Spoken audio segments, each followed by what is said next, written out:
Hello everyone, welcome to our Fire Academy. இந்த வீடியோவில் SSC GD மேக்ஸில் வரக்கூடிய ஆவரேஜ் டாபிக் பற்றி தான் பார்க்க போகிறோம். ஆல்ரெடி இதோட பேசிக் கான்செப்ட் எல்லாமே பார்ட் 1 வீடியோவாக அப்லோட் பண்ணியாச்சு. இது அதோட பார்ட் 2 வீடியோ. பார்ட் 1 வீடியோ பார்க்காதவங்க அதை பார்த்துட்டு வாங்க. அப்போ இதில் அந்த கான்செப்ட் எல்லாம் புரிஞ்சு உங்களால் இதில் வர சம்ஸை டேரெக்டாக சால்வ் பண்ண முடியும். நம்ம இதில் சம்ஸ் மட்டும் சால்வ் பண்ண போகிறோம். ஓகே, டேரெக்டாக சம் சால்வ் பண்ண போயிடலாம். First sum, find the average of 309, 125, 90, 45, 125 and 104. அதாவது 6 நம்பர் கொடுத்து அதோட சராசரியை கண்டறியவும்னு கேட்குறாங்க. இதில் டேரெக்டாகவே நம்ம சால்வ் பண்ணலாம். 309 plus 125 plus 90 plus 45 plus 125 plus 104. எத்தனை நம்பர் இருக்குது? 6. இதுதான் மேலே இருக்கிறது அதோட கூட்டுத்தொகை, கீழே இருக்கிறது அதோட எண்ணிக்கை. அதை ஆட் பண்ணிங்கன்னா என்ன வரும் உங்களுக்கு? 125, 125, 250, 559 and then 135, 798 divided by 6. Cancel out பண்ணிங்கன்னா 1, 3, 133. ஓகேவா? இது டைரக்ட் சம் தான். Then second one, 12 chairs and 6 tables were bought for 12,600. If the average cost of a table is 1,500, then find the average cost of a chair. அதாவது 12 நாற்காலிகள் மற்றும் 6 மேசைகள் 12,600க்கு வாங்கப்பட்டன. ஒரு மேசையின் சராசரி விலை 1,500 ரூபா. ஒரு நாற்காலியின் சராசரி விலை என்ன அப்படின்னு கேட்குறாங்க. அதாவது என்னென்னா 6 டேபிளோட விலை வந்துட்டு ஓவராலாக சொல்லலை, அதோட சராசரி விலையை நம்ம சொல்லியிருக்காங்க. அப்போ 6 டேபிளோட ரேட் என்னன்றது ஃபஸ்ட்டு கண்டுபிடிச்சிடலாமா? 6 × 1,500 போட்டோன்னா 6 டேபிளோட விலை என்னன்றது நமக்கு தெரிஞ்சிடும். எவ்வளோ? 9,000. ஓகேவா? நமக்கு இங்கே சிங்கிள் டேபிளோட ரேட்டு தான் அவங்க கொடுத்துட்டாங்க. அதை வச்சு நம்ம 6ஆல் மல்டிப்ளை பண்ணும்போது நமக்கு 6 டேபிளோட ரேட் கிடச்சிருது. அப்போ இது வந்துட்டு 6 டேபிள் 12 சேரோட ரேட்டு தான் டோட்டல் வேல்யூ வேணே. அப்போ இதிலேருந்து நம்ம இதை மைனஸ் பண்ணும்போது உங்களுக்கு மொத்த சேரோட விலை கிடச்சிருமா? 3,600ன்றது 12 சேரோட ப்ரைஸ், 12 நாற்காலிகளோட ப்ரைஸ். இப்போது நமக்கு என்ன கேட்டிருக்காங்க? ஒரு சேரோட ப்ரைஸ் கேட்டிருக்காங்க. அப்போ இதை 12 டிவைட் பண்ணிங்கன்னா ஒரு சேரோட ப்ரைஸ் கிடச்சிருமா? அவ்வளோதான், ஈஸியான சம் தான். Then next, the average weight of Mohammed, Aziz and Kiran is 46 kg. The average weight of Muhammad and Asis be 40 kg and that of Asis and Kiran be 42 kg. Then the weight of Asis, அதாவது Mohammed, as is, Kiran 3 பேரோட சராசரி wait வந்துட்டு எவ்வளோ சொல்கிறாங்க? 46 kgன்னு சொல்கிறாங்க. முகமது, ஆசிஸோட சராசரி wait எவ்வளோ சொல்கிறாங்க? 40 kgன்னு சொல்கிறாங்க. ஆசிஸ் மற்றும் கிரணோட சராசரி வெயிட் எவ்வளோ சொல்கிறாங்க? 42 kgன்னு சொல்கிறாங்க. அப்போ ஆசிஸோட வெயிட் என்னன்னு கேட்டிருக்காங்க. இப்போ வந்துட்டு இங்கே இதில் கொடுத்துருக்க சராசரி வெயிட் எல்லாமே இப்போ 2 பேரோடது 3 பேரோடது இருக்குது. அப்போ வந்துட்டு நம்ம 3 பேரோட மொத்த வெயிட்டை வந்து ஃபஸ்ட்டு கண்டுபிடிச்சிடலாமா? நான் முகமதுக்கு M, ஆசிஸ்க்கு A, கிரணுக்கு Kன்னு எடுத்துக்கிறேன். இவங்க 3 பேரோட மொத்த வெயிட் எவ்வளோ? 46 × 3, 138. இது 3 பேரோட மொத்தது. அப்புறம் நான் என்ன முகமதையும் ஆசிஸை எடுத்துக்கிறேன். அவங்க 2 பேரோட மொத்த வெயிட் என்ன? 40 × 2, 80. அப்புறம் ஆசிஸ் மற்றும் கிரணோட வெயிட் வந்து அது இருக்கட்டும். நம்ம ஃபஸ்ட்டு இதுலேருந்து நம்ம இதை மைனஸ் பண்ணும்போது நமக்கு கிரணோட வெயிட் மட்டும் கிடச்சிருமா? இதுலேருந்து இதை நம்ம மைனஸ் பண்ணும்போது அப்போது கிரணோட வெயிட் என்ன? நமக்கு 58 kg. அப்போது இங்கே என்ன இருக்குது? கிரண் மற்றும் ஆசிஸ் மற்றும் கிரணோட வெயிட் இருக்கா? ஆசிஸ் மற்றும் கிரணோட வெயிட் என்ன? 42 × 2, 84. அப்போனா இங்கே வந்துட்டு கிரணோட வெயிட் எவ்வளோ இருக்குது? நமக்கு 58ன்னு இருக்குது. அப்போ 84, 58 கழிச்சா நமக்கு ஆசிஸோட வெயிட் கிடச்சிருமா? எவ்வளோ வரும்? 26. ஓகேவா? இந்த மாதிரி சம்ஸ் வந்துட்டு ஃப்ரீக்வெண்ட்டாக ஒவ்வொரு ஷிஃப்ட்லேயுமே கேட்டுகிட்டே இருக்காங்க. ஓகேவா? புரியலன்னா ஒன்றும் இல்லை, நம்ம வந்துட்டு 3 பேரோட வெயிட்டையுமே அந்த சராசரி கொடுத்துருக்காங்க. அதை 3ஆல் மல்டிபிள் பண்ணும்போது 3 பேரோட மொத்த வேலை கிடச்சிது. நமக்கு தனித்தனியாக 2 பேரோட வெயிட்டை கொடுத்துருக்காங்களா? அப்போது ஃபஸ்ட்டு ஒருத்தரோட வெயிட் எடுத்து நம்ம இதில் மைனஸ் பண்ணும்போது நமக்கு ஒரு ரிமைனிங் ஒருத்தரோட வெயிட் கிடச்சிருது. 2 பேரோட வெயிட் எடுத்து மைனஸ் பண்ணும்போது அந்த ஒருத்தரோட வெயிட்டை வந்துட்டு இன்னொரு இதில் நம்ம சப்ஸ்டியூட் பண்ணும்போது நமக்கு ஆசிஸோட வெயிட் தனியாக கிடச்சிருது. ஓகேவா? தென் நெக்ஸ்ட்,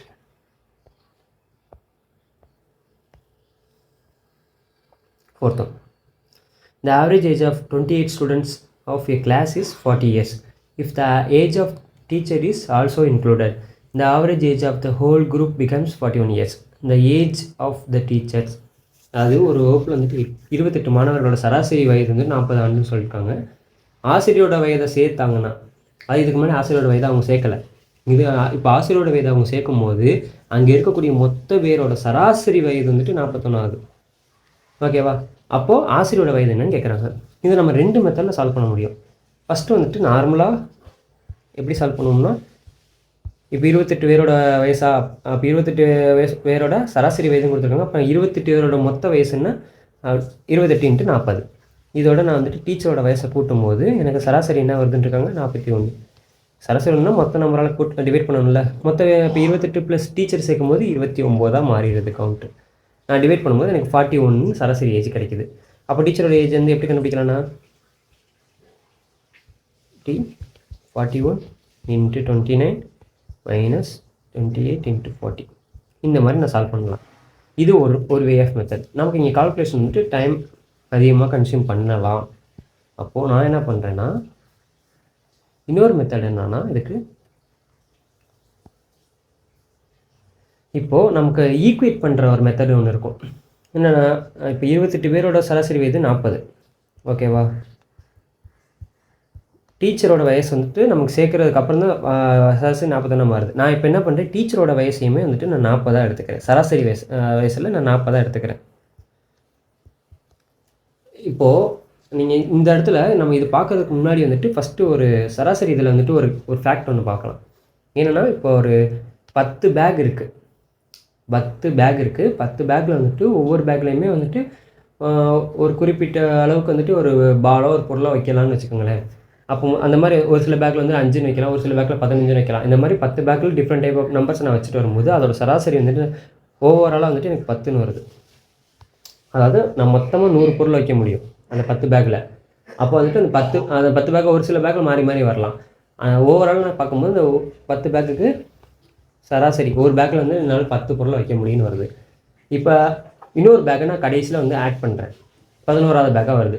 11வது பேக்கில் 10 பொருள் நான் வச்சுருக்கேன் ஆல்ரெடி. ஓகேவா? அப்போ ஆல்ரெடி நான் எத்தனை பொருள் இருக்குது, எனக்கு 100 பொருள் இருக்குது. அந்த 100 பொருள்னால் இப்போ ஒரு பேக்குக்கு 10ன்றது சராசரி.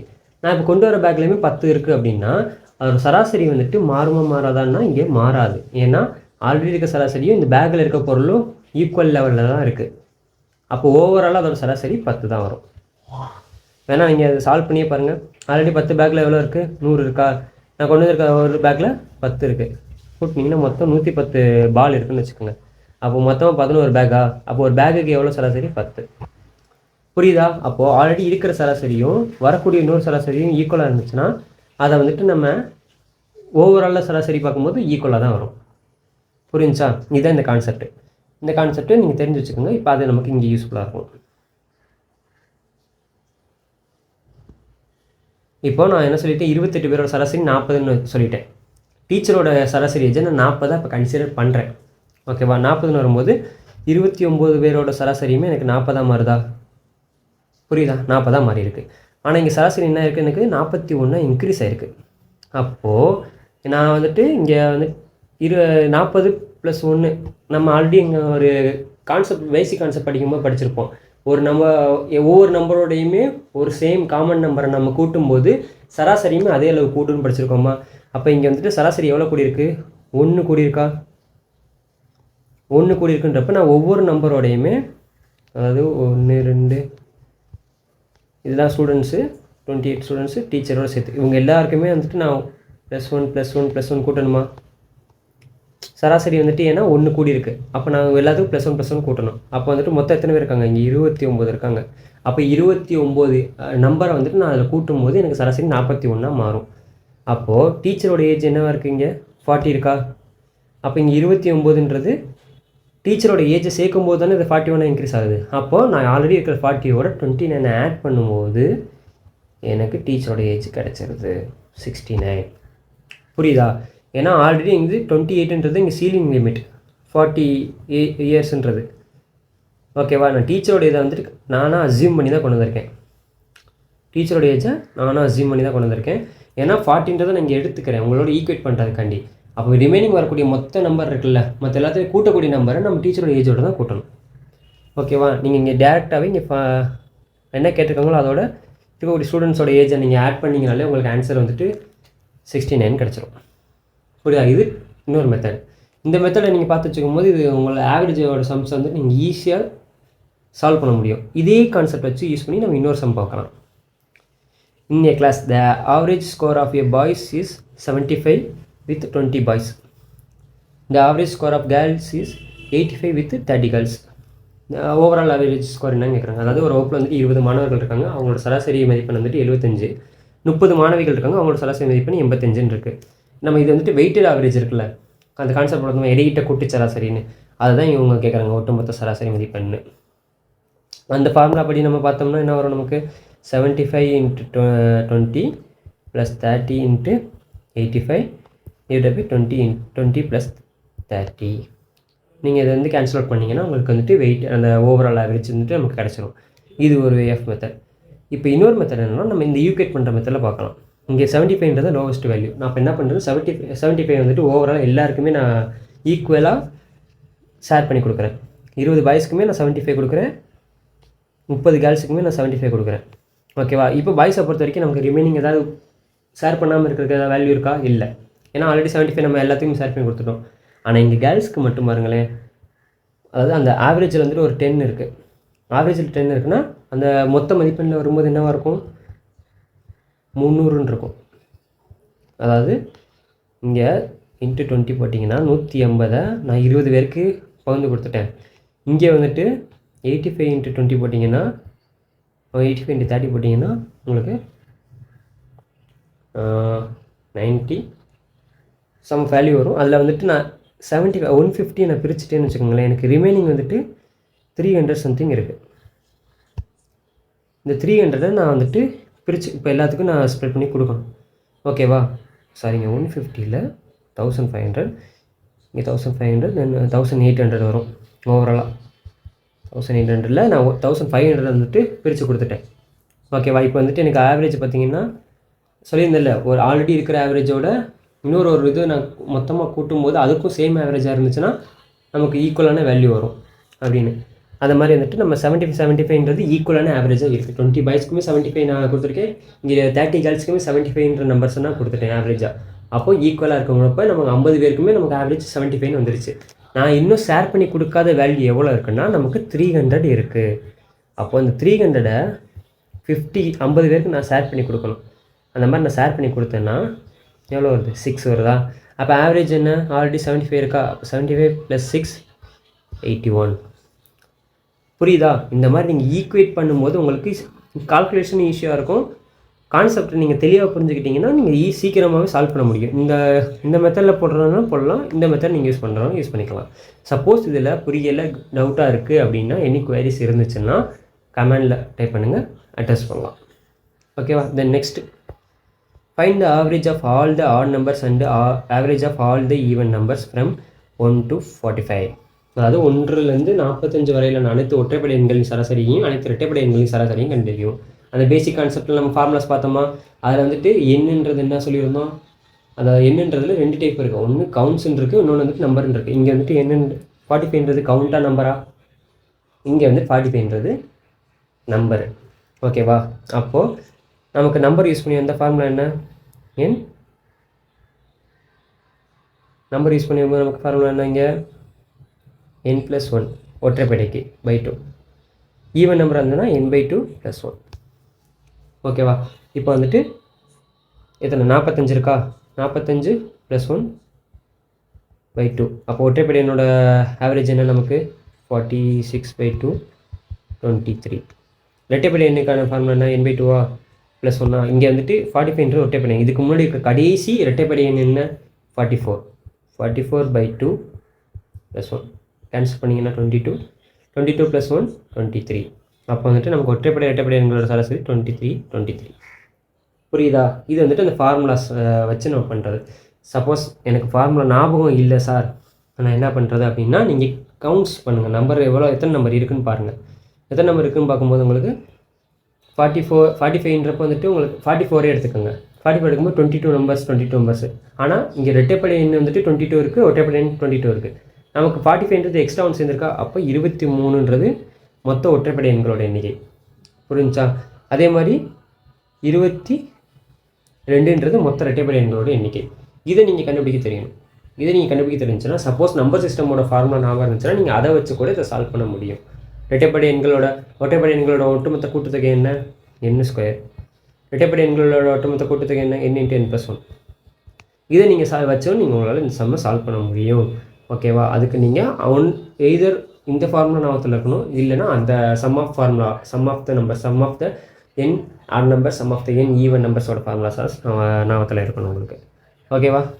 தென் next, the average of the first n numbers of 4 multiple, அதாவது 4 மடங்குகளில் உள்ள முதல் 5 எண்களின் சராசரி. அது நம்பர் 4th டேபிள் இருக்குல்ல, 4வது வாய்ப்பாடு இருக்குல்ல, அதில் வந்துட்டு வரக்கூடிய ஃபஸ்ட்டு 5 நம்பர் இருக்குல்ல, அதோட சராசரி என்ன கேட்குறாங்க. அதாவது 4, 8, 12, 16, 20 இதோட சராசரி என்னன்றதை நம்ம கேட்டிருக்காங்க. இதை வந்துட்டு நீங்கள் மொத்தமாக கூட்டியும் ஆட் பண்ணிவிட்டு டிவைட் பை 5 போட்டிங்கன்னா உங்களுக்கு ஆன்சர் வரும். இல்லைன்னா 4 மல்டிபிள் தானே, நான் ஆல்ரெடி சொல்லியிருந்தேன்ல, நம்ம அந்த கான்செப்ட் நான் இருக்கா. இப்போ இதை வந்துட்டு நான் இந்த ஃபார்மெட்லேயும் எழுதலாம்ல, 1 2 3 4 5 இந்த ஃபார்மெட்லேயும் எழுதலாம்ல. இந்த ஃபார்மெட்டில் எழுதும்போது நமக்கு என்ன தெரியும், ஒரு நம்பரோட அந்த எல்லா நம்பரையும் தனித்தனி நம்பராக பெருக்கும்போது அதோட சராசரியுமே மாறாது தானே. இந்த கான்செப்டை வச்சு நம்ம யூஸ் பண்ணலாம்ல. நீங்கள் அது இல்லாமல் நான் இன்னொரு விஷயமும் சொல்லியிருந்தேன், ஒரு 5 நம்பர் இருக்குது அப்படின்ற கண்டினியூஸ் நம்பராக இருக்குன்னா அதோட காமனாக சென்டரில் இருக்க மிடில் நம்பர் தான் அதோட மல்டிப்ளை, அதாவது அதோட ஆவரேஜாக வரும்னு. அப்போ உங்களுக்கு இங்கே மிடில் இருக்க நம்பர் என்ன? 12. அதுதான் டேரெக்டாக ஆவரேஜ். இல்லை நீங்கள் இதை வச்சு நீங்கள் ஆட் பண்ணி கொடுங்க, என்ன வேணும் உங்களுக்கு? 3ன்றது ஆவரேஜ் வரும், 4 × 3 வந்துட்டு 12. புரியுதா? நீங்கள் வந்துட்டு இதை எடுக்க தெரியணும் உங்களுக்கு. இந்த 4ன்ற மல்டிபிளில் நீங்கள் எடுக்க தெரியணும், இல்லைனா இந்த மாதிரியும் நீங்கள் சால்வ் பண்ணலாம். இது வந்துட்டு இந்த மாதிரி டேரெக்டாக கேட்குறது. சப்போஸ் இதுலேயே கொஞ்சம் ஃபார்மெட் மாற்றி கொஞ்சம் டிஃபராக கேட்கணும், என்ன பண்ணுவாங்கன்னா 10 to 50 இதுக்குள்ளே இருக்கக்கூடிய 4 மல்டிபிள் 4ஓட மடங்குகளை கேட்பாங்க. 10லேருந்து 50க்குள்ளே இருக்கக்கூடிய 4ஓட மடங்குகளோட சராசரி என்னன்னு கேட்பாங்க. அப்போ ஃபஸ்ட்டு நமக்கு வந்துட்டு ஃபஸ்ட்டு டேர்மும் கடைசி டேர்மும் நமக்கு என்னன்னு தெரியணுமா? தெரிஞ்சால் தான் நமக்கு மொத்தம் எத்தனை நம்பர் இருக்குன்னு தெரியும், அதை வச்சு நம்மளால் சால்வ் பண்ண முடியும். இப்போ இந்த மாதிரி கேட்கும்போது ஃபஸ்ட்டு நம்பர் எப்படி சார் கண்டுபிடிக்கிறது அப்படின்னா, இப்போ 10ன்னு இருக்குது, அதை 4ஆல் நீங்கள் டிவைட் பண்ணுங்கள். டிவைட் பண்ணும்போது உங்களுக்கு என்ன கிடைக்கும்? 2. ஃபஸ்ட்டு இது வந்துட்டு லாங் டிவிஷனில் சால்வ் பண்ணலாம்.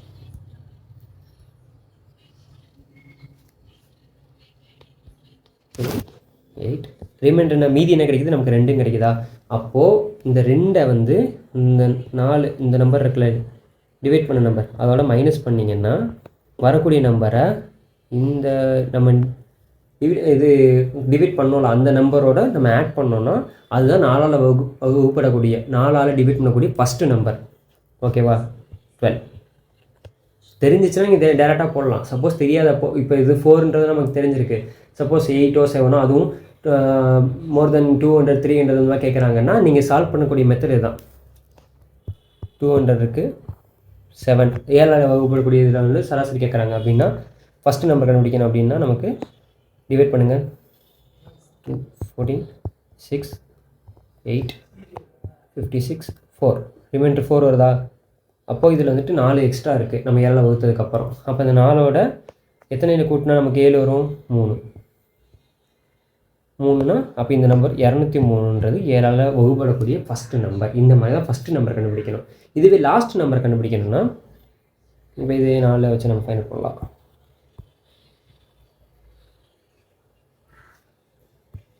லாஸ்ட் நம்பருக்கு 54 4ஆல் டிவைட் பண்ணுறீங்கன்னா உங்களுக்கு 1 4 0 2 8 ரிமைண்டர் என்ன வருது? 2 வருதா? இந்த ரிமைண்டரை இதில் இந்த நம்ம எந்த நம்பரை வகுத்தோமோ அந்த நம்பரோட நம்ம வந்து மைனஸ் பண்ணணும். மைனஸ் பண்ணிங்கன்னா இதுதான் 50க்கு முன்னாடி இருக்கக்கூடிய, அதாவது 50க்கு முன்னாடி இருக்கக்கூடிய 4ஆல் வகுப்படக்கூடிய நம்பர். ஓகேவா? இதுதான் நம்ம ஃபஸ்ட்லேருந்து வரும்போது நம்ம எத்தனை இங்கேருந்து இதில் மைனஸ் பண்ணி இதில் ஆட் பண்ணணும். லாஸ்ட்டில் அதாவது கடைசியிலேருந்து போகிறப்ப இதை டேரெக்டாக நம்ம மைனஸ் பண்ணுறோன்னா நமக்கு ஆன்சர் கிடச்சிடும். புரிஞ்சா? இதுதான் வந்துட்டு நம்ம இந்த நம்பர்ஸை கண்டுபிடிக்கிறது. இதுக்கப்புறம் நீங்கள் வந்துட்டு நம்ம நம்பர் சிஸ்டமில் வந்துட்டு நம்பர் ஆஃப் டேர்ம்ஸ்ன்றதெல்லாம் வச்சுருப்போம். அதில் ஃபஸ்ட் நம்பர் லாஸ்ட் நம்பர் வச்சு நீங்கள் ஃபைண்ட் அவுட் பண்ணிக்கலாம். அதே சம் ஃபைண்ட் அவுட் பண்ணிங்கன்னா ஆவரேஜ் மெத்தட் வந்துட்டு சால்வ் பண்ணிட முடியும். ஓகேவா? இதுதான் இந்த மாதிரி எக்ஸ்ட்ரா வேறு மெத்தடில் கேட்டாங்கன்னா இந்த மாதிரி தான் சால்வ் பண்ணணும். Then next, the average score of 7 players was initially recorded as 55. However, it was later discovered that a score of 35 had been mistakenly read as 53. Determine the correct average score rounded up to 2 decimal places. அதாவது என்ன சொல்கிறாங்கன்னா 7 வீரர்களோட சராசரி மதிப்பெண் வந்துட்டு ஆரம்பத்தில் ஒரு 55 அப்படின்னு சொல்லி அவங்க வந்து பதிவு பண்ணிட்டாங்க. இருப்பினும் பின்னர் 35 என்ற மதிப்பெண், அதாவது 35ன்ற ஒரு நம்பர் வந்துட்டு தவறுதலாக வந்துட்டு 53ன்னு அவங்க பதிவு பண்ணிட்டாங்க. அப்போது சரியான சராசரி மதிப்பெண், அதாவது இப்போ நம்ம ஆல்ரெடி 53ன்னு சொல்லி ரெஜிஸ்டர் பண்ணிட்டாங்கல்ல, அப்போ அதை கரெக்ட் பண்ணி 35 போடும்போது நமக்கு சராசரி என்ன கிடைக்குதுன்னு கேட்டிருக்காங்க. இதை வந்துட்டு இதுவுமே 2 மெத்தடில் நம்மளால் சால்வ் பண்ண முடியும். ஃபஸ்ட்டு ஒன்று வந்துட்டு நீங்கள் அந்த நம்பர் இருக்குல்ல, இப்போ 55 இருக்குல்ல, இதோட ஓவரால் வேல்யூ என்னன்னு கண்டுபிடிங்க. 55 × 7 மல்டி பண்ணோன்னா ஓவரால் வேல்யூ கிடச்சிருமா? இதுலேருந்து நம்ம என்ன பண்ணணும், 53 மைனஸ் பண்ணிடணும், ஏன்னா தப்பான வேல்யூவில். அப்புறம் கரெக்டான வேல்யூ என்ன, 35 ஆட் பண்ணிவிட்டு 7 பேர் இதை இப்போ வந்துட்டு ஓவரால் வேல்யூ இருக்கா, இப்போ 7ஆல் டிவைட் பண்ணும்போது நமக்கு சராசரி கிடைக்கும். இது வந்துட்டு நம்ம ட்ரெடிஷ்னலாக செய்யக்கூடிய கன்வென்ஷனல் மெத்தட். ஓகே, அது நீங்கள் டிவைட் பண்ணிங்கன்னா ஆன்சர் வந்துடும் உங்களுக்கு. இப்போ இதுவே வந்துட்டு நம்ம அதை ஈக்குவேட் பண்ணுற மெத்தட் இங்கேயும் நம்ம யூஸ் பண்ணலாம். அது எப்படி யூஸ் பண்ணலான்னா, ஃபஸ்ட்டு 35, 53 இது ரெண்டுக்கும் உள்ள டிஃப்ரென்ஸ் பாருங்கள். எப்படினாலும் 35ன்ற வேல்யூ 53ல் இருக்குது. அப்போ எக்ஸஸாக இருக்கிற வேல்யூ எவ்வளோ இருக்கோ அதை வந்துட்டு நம்ம ஈக்குவேட் பண்ண தெரியணும். இப்போ இதுலேருந்து நம்ம இதை மைனஸ் பண்ணும்போது என்ன வருது, 18 வருதா? அப்போ இந்த 18ன்றது வந்துட்டு எக்ஸ்ட்ராவாக நம்ம ஆட் பண்ணியிருக்கோம். ஓவராலாக கூட்டும்போது நம்ம 18 நம்பரை வந்துட்டு நம்ம எக்ஸ்ட்ரா உள்ளே போட்டு வச்சிட்டோம். இப்போ இந்த 18 நம்பரை வந்துட்டு இந்த இவங்கிட்ட வந்து எக்ஸ்ட்ராவாக எடுக்கணும். அப்படின்றப்ப இந்த 18 வந்து நான் 7 பேருக்குமே பிரித்து கொடுத்து வெளியில் எடுக்க போகிறேன். 55ன்றது 7 பேரோட சராசரி தானே. அப்போ இதில் 7 பேருக்குமே வந்துட்டு இந்த 18ன்ற சராசரியாக நம்ம எடுக்கணும். அப்படின்னா அதுக்கு என்ன பண்ணலான்னா, 18/7 போட்டிங்கன்னா என்ன வருது உங்களுக்கு, 14 டிவைட் ஆகும் நமக்கு 2. மீதி ரிமைனிங் வந்துட்டு 4 இருக்குது. இந்த 4 இருக்கட்டும். இந்த 2ன்றது வந்துட்டு நான் இப்போ இந்த 7 பேரோட சராசரியிலேருந்து நான் வெளியில் எடுக்க போகிறேன். ஓகேவா? இப்போ இந்த 55லேருந்து நான் 2 எடுத்துட்டேன்னா எவ்வளோ வரும், 53 வருமா? புரியுதா உங்களுக்கு? இப்போ இந்த 7, அதாவது நான் இதை 14 வெளியில் எடுத்த கணக்கு. இங்கே மொத்தமாக நான் 55 × 7 போட்டு அதுலேருந்து நான் 14ன்ற வேல்யூ வெளியில் எடுத்திருக்கேன். அதுதான் வந்துட்டு இந்த மாதிரி டேரெக்டாக நான் போட்டிருக்கேங்க. இப்போ இன்னும் நான் ரிமைனிங் வந்துட்டு 4 இருக்குது. இப்போ இது வந்து நான் வந்துட்டு 7 பேருக்கு நான் பிரித்து வெளியில் எடுக்கணும். ஆனால் இங்கே ஆப்ஷன்ஸை பாருங்களேன், அவங்க கொடுத்துருக்கு. இங்கே 54 கொடுத்துருக்காங்க. 54 கிடையாது, ஏன்னா நமக்கு வந்துட்டு ஆல்ரெடி 53க்கு வந்துருச்சு வேல்யூ. அதுக்கப்புறம் இருக்கிறது 32, 42. ஆனால் அவ்வளோக்கு வந்துட்டு நமக்கு குறைய போகிறது கிடையாது, ஏன்னா 7ஓட கம்மியாக தான் இருக்குது. அப்போ பாயிண்ட் சம்திங்கில் தான் குறைய போகுது. டேரெக்டாக நம்ம ஆப்ஷன் சி போயிடலாமா?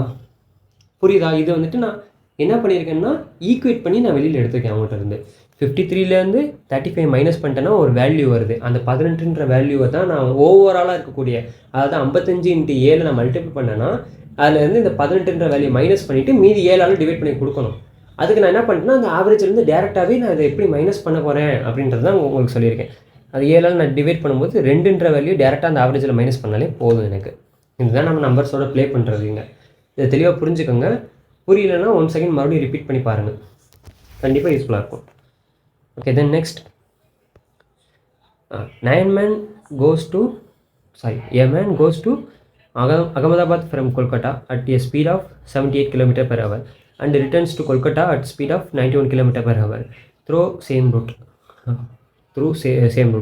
What is his average speed of a entire journey? அதாவது என்ன சொல்லியிருக்காங்கன்னா, ஒருவர் வந்துட்டு கொல்கத்தாவிலேருந்து அகமதாபாத்துக்கு 78 கிலோமீட்டர் ஸ்பீட்லையும் அதே வழியில் அதே சேம் ரூட் தான், சேம் டிஸ்டன்ஸ் தான். அகமதாபாத்லேருந்து கொல்கத்தாவுக்கு 91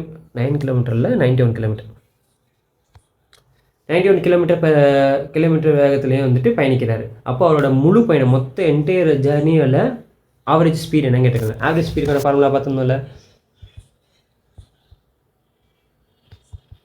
ஆவரேஜ் ஸ்பீடுக்கான ஃபார்முலா என்ன, 2xy x + y.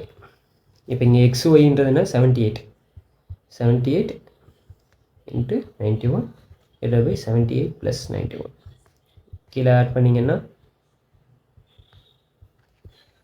169னா என்ன 13 × 13 அர்த்தம்.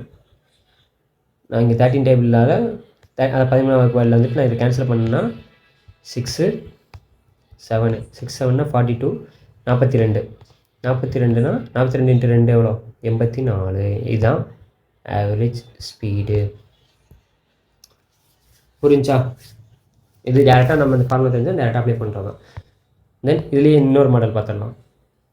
நான் ஆல்ரெடி அந்த கான்செப்ட் பார்க்கும்போது ஆவரேஜ் ஸ்பீட் பார்க்கும்போது சொல்லியிருந்தேன். இதில் ஆவரேஜ் ஸ்பீடில் இன்னொரு ஃபார்முலா இருக்குது. அது வந்து நம்ம ஸ்பீட் அண்ட் டிஸ்டன்ஸில் பார்ப்போம்னு. ஆக்சுவலாக இந்த சம்லேயே வந்துட்டு அதை யூஸ் பண்ணுற மாதிரி தான் வரும். ஃபஸ்ட்டு அந்த ஃபார்முலா என்னென்னு பார்த்துடலாம். ஆவரேஜ் ஸ்பீடு வந்துட்டு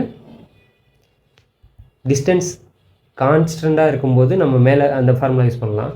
டிஸ்டன்ஸ் வந்துட்டு மாறும்போது டோட்டல் டிஸ்டன்ஸ், அது மொத்த டோட்டல் டைம் டேக்கன், அதாவது சராசரி வேகம் வந்துட்டு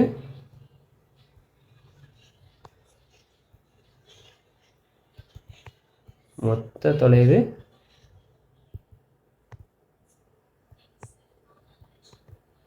பை மொத்த நேரம்.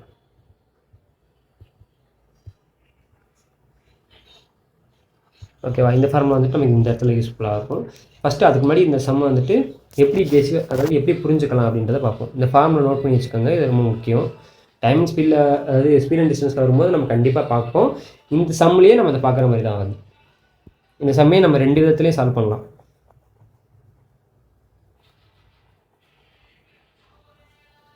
ஃபஸ்ட்டு வந்துட்டு நம்ம படித்த மாதிரி ஆவரேஜ் ஸ்பீட் அந்த கான்செப்ட்லேயே வந்துட்டு ஃபஸ்ட்டு சால்வ் பண்ணலாம். அதை சால்வ் பண்ணணும்னா என்ன வரும் உங்களுக்கு? ஆவரேஜ் ஸ்பீடில் பண்ணும்போது நம்ம 2 தான் பிரிச்சுக்கணும் இதை. அதாவது நான் 12 18 எடுத்துக்கிறேன். 2 × 18 12 18 + 12. அதே மாதிரி இதையும் வந்து தனியாக 24 × 36 × 2 24 + 36. ஓகேவா? இந்த மாதிரி நம்ம வந்துட்டு தனித்தனியாக கண்டுபிடிச்சி மறுபடியும் இதுக்கான ஆவரேஜ் ஸ்பீடை வந்துட்டு இதே மெத்தடில் இந்த ஃபார்முலா யூஸ் பண்ணி சால்வ் பண்ணலாம். இது ஒரு மெத்தட். இது பண்ணிங்கனாலும் உங்களுக்கு ஆன்சர் வரும். இப்போ இதே வந்துட்டு நான் இங்கே எழுதி போட்ட ஃபார்முலாவில் நம்ம இது பண்ணுறதுக்கு முன்னாடி நம்ம என்ன பண்ணணும்னா,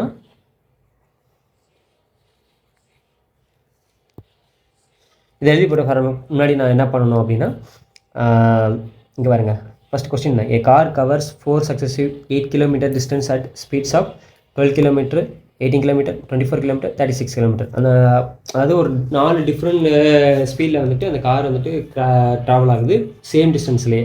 அப்போ வந்துட்டு ஓவரால் சராசரி வேகம் என்னன்றது கேட்குறாங்க. நான் இந்த 4 டிஃப்ரெண்ட் ஸ்பீட் இருக்குல்ல, இதுக்கு வந்துட்டு என்ன பண்ணுறேன்னா எல்சிஎம் கண்டுபிடிக்கிறேன். எதுக்கு சார் நீங்கள் எல்சிஎம் கண்டுபிடிக்கிறேன்னா, நான் இங்கே டிஸ்டன்ஸை வந்துட்டு நானே எடுத்துக்கிறேன். அந்த ஒட்டுமொத்த டிஸ்டன்ஸை கண்டுபிடிக்க முன்னாடி ஒரு காமனான டிஸ்டன்ஸை இவங்க எவ்வளோ நேரத்தில் கிராஸ் பண்ண போகிறாங்கன்றத. இவங்க காமனான டிஸ்டன்ஸ் வந்து 8 km கொடுத்துருக்காங்க. ஓகே, அந்த 8 km தான் நான் இப்போ இங்கே எக்ஸ்ட்ரா பண்ண போகிறேன். ஏன்னா கால்குலேஷன் ஈஸியாக இருக்கிறதுக்காண்டி. அதனால தான் இங்கே எல்சிஎம் கண்டுபிடிக்கிறேன். ஏன் எல்சிஎம் கண்டுபிடிக்கிறேன்?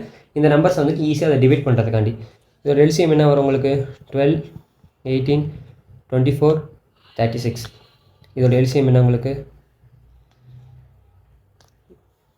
ஃபஸ்ட்டு வந்துட்டு 3ஆல் டிவைட் பண்ணலாம். 4 6 8 அப்புறம் தென் 12. இங்கே 2ஆல் டிவைட் பண்ணலாமா?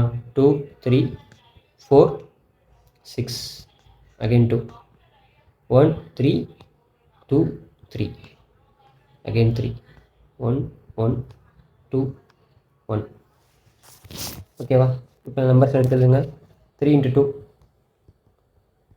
2 × 3 again 2 6 6 36 36 × 2 72 தான் எல்சிஎம். ஓகேவா? இப்போ நம்ம எல்சிஎம் ஃபைண்ட் அவுட் பண்ணிட்டோம்.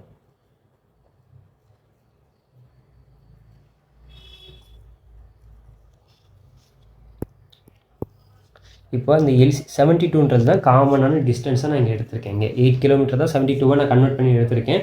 சேம் டிஸ்டன்ஸ் தான், சேம் ஸ்பீடில் தான் போகிறாங்க. 18 24 36. இப்போது இதில் போகும்போது டைம் எவ்வளோ ஆகுது ஒவ்வொரு ஸ்பீடுக்கும் அப்படின்றத நான் இங்கே 72 வந்து 12ஆல் டிவைட் பண்ணால் 6 டைம், அதாவது 6 ஹவர்ஸில் ரீச் ஆகிறாங்க. 18ஆல் டிவைட் பண்ணால் 72 டிவைட் பை 18 என்ன வருது உங்களுக்கு? 36 4 24 72னா 3. 72/36 2. ஓவராலாக இதுதான் டைம் டேக்கன். அப்போ டோட்டல் டிஸ்டன்ஸ் என்ன நமக்கு?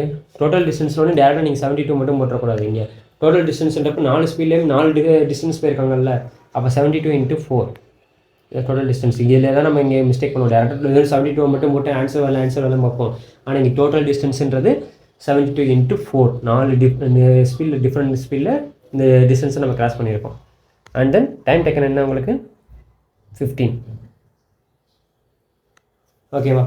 இப்போ வந்து நீங்கள் இதை மல்டிபிள் பண்ணிங்கன்னா